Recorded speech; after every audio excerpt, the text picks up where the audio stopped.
You are never going to buy a property for the rest of your life. How does that make you feel? Stay tuned. Let's talk about it.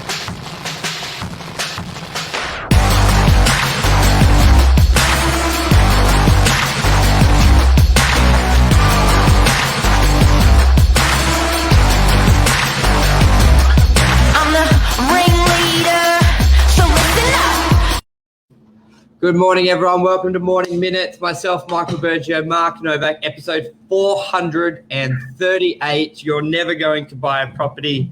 How does it make you feel? It's a good topic. Welcome, Mark. It's a bit of a different one. It does. It hurts when you just say it. And I think what really, I'll bring up this graph just quickly because I think a lot of people won't sort of believe it, but there was a post on LinkedIn that I saw which to save a 20% deposit for Sydney, I'm not sure the purchase price they're basing it on, so it's like 11 years. And I think if we all look at a lot of how our society works, not many people are that consistent at anything. So for 11 years for one goal, I think a lot of people will struggle to do so. And what's that? If that purchase price is $500,000 to buy somewhere like Northern Beaches, it could be 20 years. So half your working life or a third of your working life to buy a property. So if that's the case, what does that mean? What can you do? Do you just blow your money frivolously, live week to week? What's your thoughts, Mark?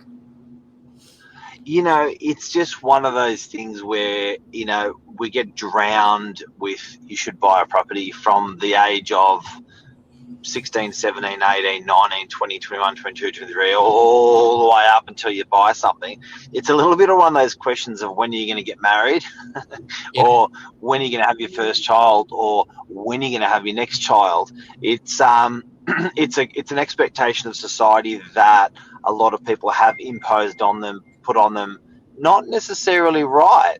Why do you have to buy a place? What is the social pressure around it?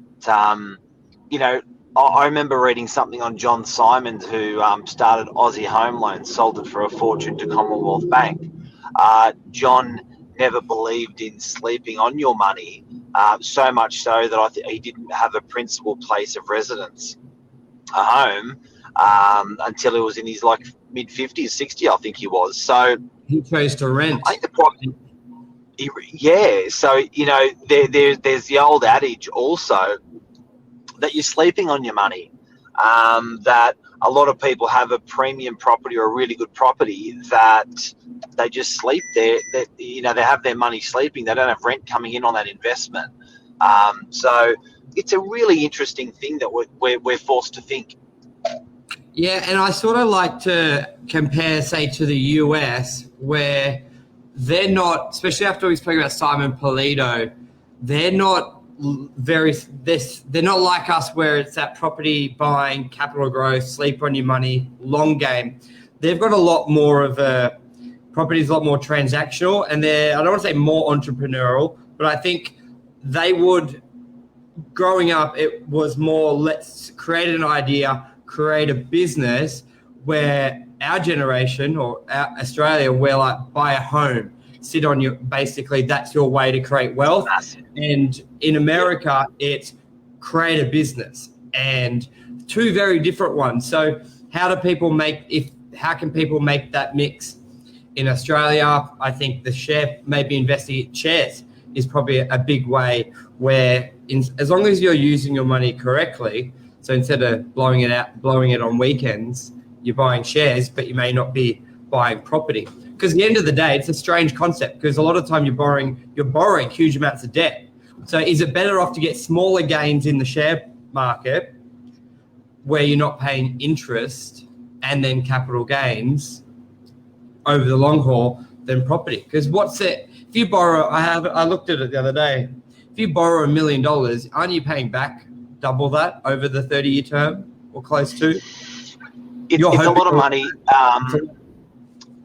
It's a hell of a lot of money, but you know what? There's a couple of really important things to consider. One, pro is that it is tax-free money. There's not much in Australia that you can actually do that doesn't involve, there's not much money you can make in Australia that doesn't involve paying tax to the ATO for. Generally, I can't think of anything else that you can do that you don't have to pay tax for when you make money.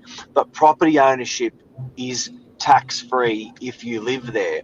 As a pro, that means that you're going to buy something for $500,000, it can grow to $1 million, and the tax department doesn't want any of that money.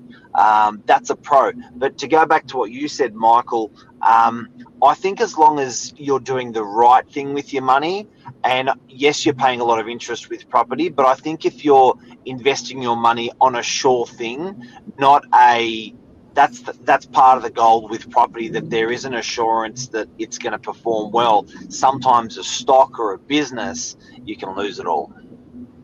Yeah, and the tax-free thing, yes, on the one property, but there's a lot of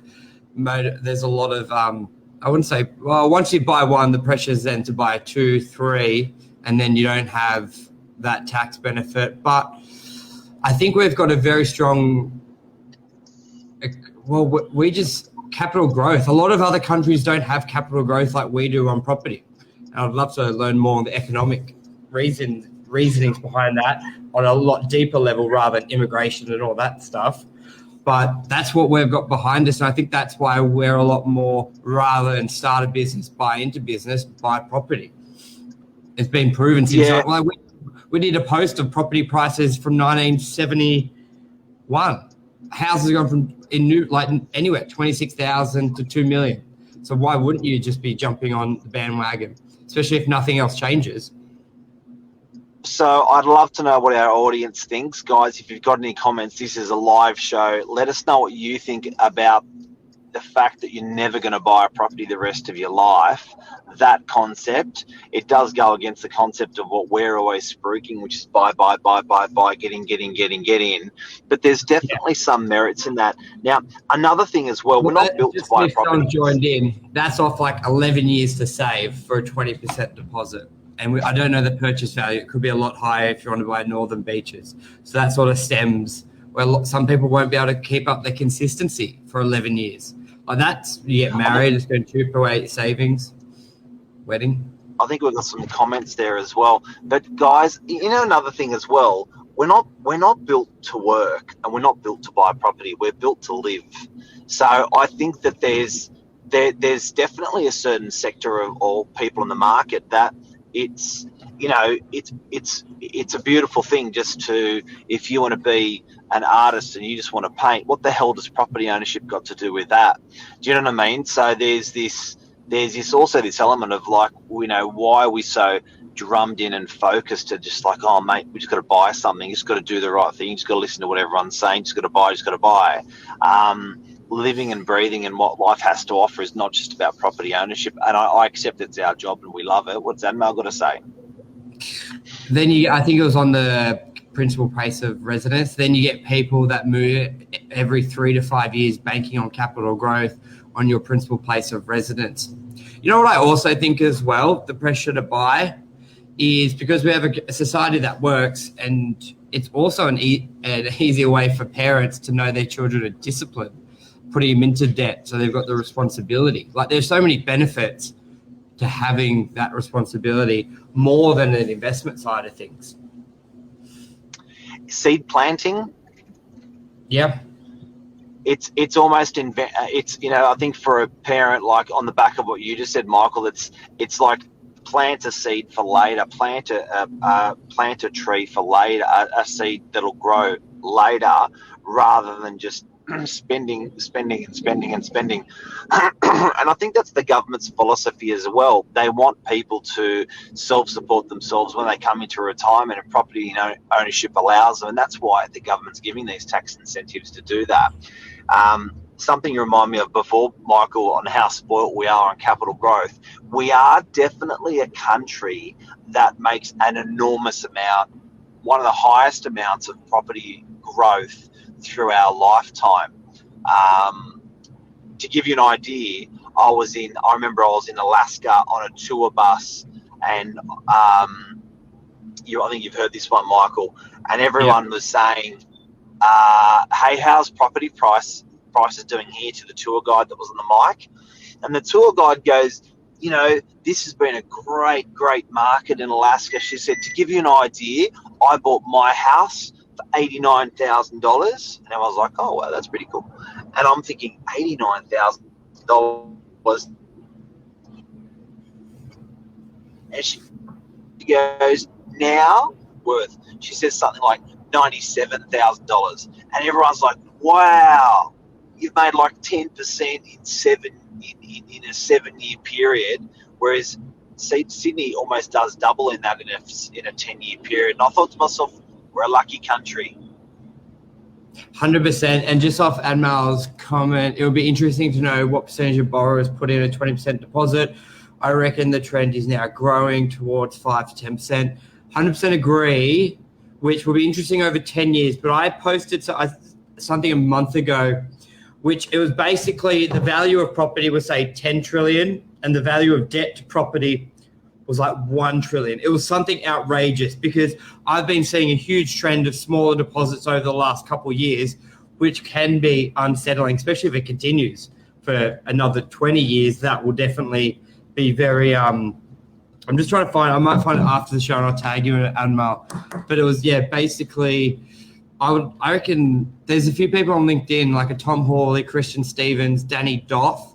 They always post some really good stats. I haven't seen something about 5% borrowing percentages, but it would be interesting. But even though it is a lot compared to the whole market, there's probably 90% of properties with 90% of property value with no debt. So when people think of a bust, this is where I always sort of push. I don't give much credit to that argument, because most owners have no debt on their property. When you compare 10 trillion value to 1 trillion debt, it's a very stable economy. Even if the prices do go down, people are not going to rush to sell, because they're not going to have the pressure of repayments. Where properties declining, where a bust would cause the reaction of people rush selling is maybe people who have a high debt volume, but the majority of people have no debt or a low debt volume. Therefore, a dip in the market, 10, 20%, wouldn't create that chain reaction. Obviously, to some people it would. A lot of people have bought in the last couple of years, but it wouldn't have the property market tumbling down like the media like to throw out every couple of years. So, Michael, before we sign out, you're never going to buy a property the rest of your life. Your conclusion on the comment? Then look, if you then look for something else with the same sort of end goal. Is it creating a business? Is it shares? Something. You got to do something. Yep. My comment on that would be, you're never going to buy a property the rest of your life. Exactly off the back of what you're saying. In addition, make sure it's safe. So, if you are going to do your business or you are going to do your stock, in that first part of your investment career, just make sure it's a safe one. You can't afford to be speculative on that investment. Make sure it's a tried and proven investment like property on the first part of your investing. So these are people that are between 17 up to 35. You sort of want to get that shit right up front. In addition to that, happy Easter to the Greek community, to the Serbian community, to the Russian community. It was the Orthodox Easter yesterday. Happy Easter. I got really fat at my mum's.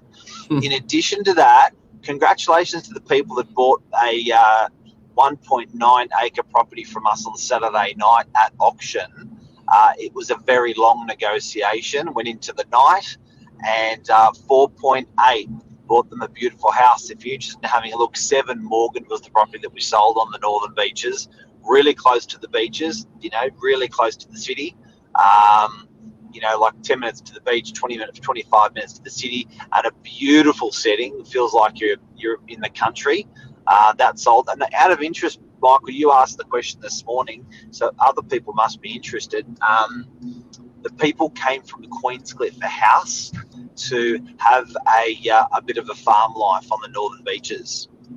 Yeah, and it's a very unique position because, like, basically 2 streets back is your normal 600, I don't know, cryptocurrency. Yeah, that's going to be the next thing, crypto, because crypto, Bitcoin, China are going to create a digital yen they're about to release. There's theories that the US are doing the same, inflating their dollar and then creating it with the digital dollar. So currency. Too little, too late, I reckon. Elon is backing it. Yeah. Have you heard of Elon's internet thing with satellites? Satellites go up and then you got your Wi-Fi. Have you heard of that? Yeah. Yeah. I think it's 55 US a month, and it's quick. It's quick. Yeah, it's like normal is like I don't know, but technology is going to be huge. But the thing I want to, just to wrap off what we're saying with business, I think, Mark, especially with a lot of the access we do to the commercial market, how many great businesses we see, and they've never bought a property, but they've created a good and they've just smashed it. And then they come to buying property at, say, 40 years old after 20 years of a successful business, and then they buy property. So, yeah, I don't think there's anything Just right follow, or wrong. I think just follow your passion, guys. Just, do what you love, and at the end of the day, the money will come.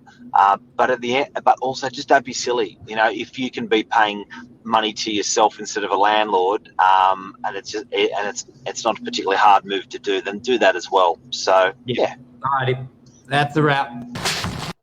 Everyone have a great week. Cheers, bye.